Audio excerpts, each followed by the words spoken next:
Olá, povo de Axé, tudo bem? Eu tô passando aqui para falar com vocês o tema que eu prometi, né? Orixá e sexualidade. Existe influência do orixá em relação à condição sexual? Vamos entender o que seria opção e condição, que existe uma séria confusão entre essas duas terminologias. Quando eu falo em opção, existe a possibilidade alternativa de eu efetuar uma escolha. Logo, eu tenho livre decisão para querer ou não.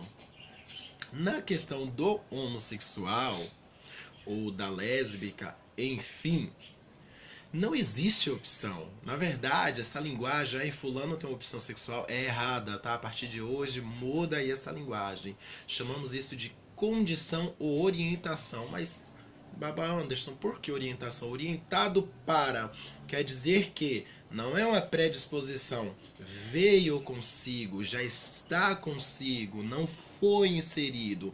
Quando eu falo orientação sexual, orientado para, não é que o agente externo me orientou, me encaminhou. No aspecto do modelo científico, diz respeito a estar inclinado para tal.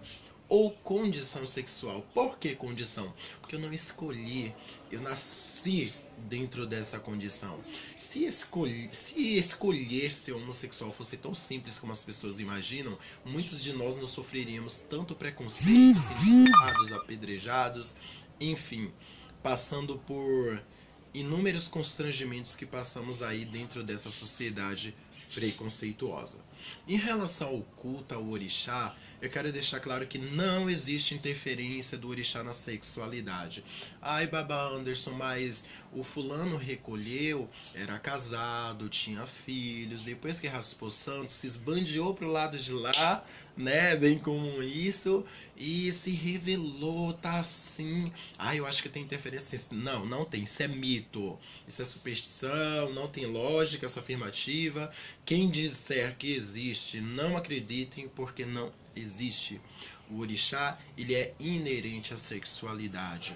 O orixá, ele diz respeito à nossa vida no aspecto espiritual, um paradigma metafísico que não tem em nada a ver com a vida sexual do indivíduo, biologicamente se falando, quanto às suas práticas sexuais com pessoa do mesmo sexo ou não.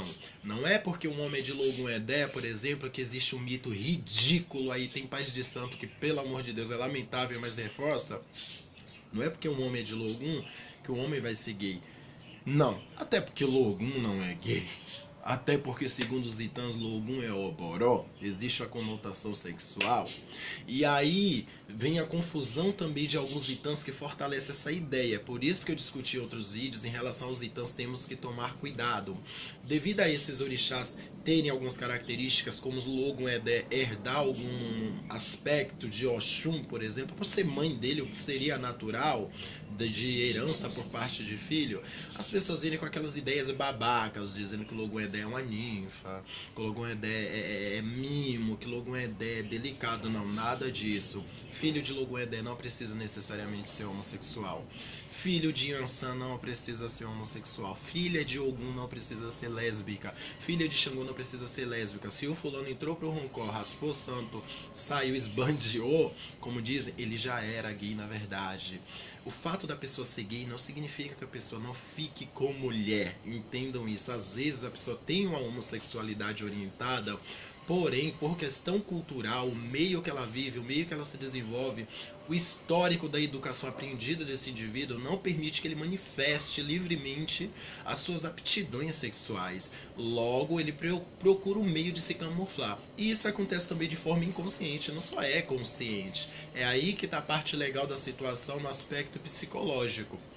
Logo, aquele indivíduo que vai para o Roncó, que sai, começa a se relacionar com pessoa do mesmo sexo, ele já era gay, ela já era lésbica. Não existe isso. Nós temos também o indivíduo bissexual, que compartilha das duas experiências, que para você entender e não ser muito complexo, você tem que estudar e ver que essas pessoas não são indecisas, como muitos falam, que não sei o que. Enfim, gente, existem várias identificações e papéis sexuais.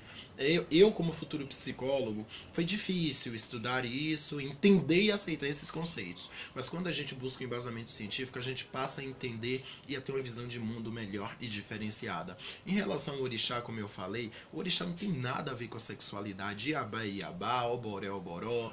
Não existe orixá metade homem, metade mulher, porque José é José e não tem como ser José e Paulo ao mesmo tempo. Existe sim aspectos míticos desse orixá. Existem aspectos transmutados desse orixá, que ora ele se apresenta jovem, ora ele se apresenta guerreiro, ora ele se apresenta velho, ora ele se apresenta mais ameno, enfim, mas não existe aí essa dupla sexualidade que as pessoas tentam pregar dentro do candomblé, até porque isso não tem lógica, sabe? Não tem embasamento para afirmar isso. E é isso aí, deixando claro, o orixá não tem nada a ver com a sexualidade do indivíduo. É gay quem já nasceu nessa condição, é lésbica quem já nasceu nessa condição, e isso não foi por conta de iniciação nenhuma, não foi por conta de obrigação nenhuma. Que fique muito bem claro isso. Ótimo dia.